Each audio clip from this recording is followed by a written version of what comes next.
টেকনিকটা একটু ঘুরাও, তুমি রাস্তাটা একটু ঘুরাও। বলে যে কিভাবে?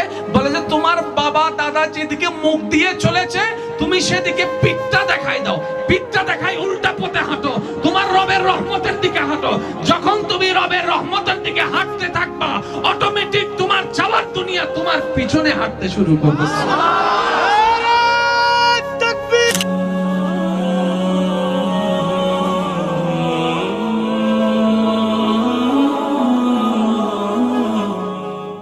তো নামাজের দরকার আছে না নাই? আল্লাহর ওয়াস্তে আমি প্রায় সময় বলি, আজকেও বলছি, কখনো কোনো স্বার্থ নিয়ে নামাজ পড়বেন না ভাইয়েরা। আগেও বলছি, এখনো বলছি, যখনই আল্লাহর দরবারে সিজদা দিবেন বিনা স্বার্থে দেওয়ার চেষ্টা করবেন। কিছু পাওয়ার আশায় নয়, কিছু চাওয়ার আশায় নয়।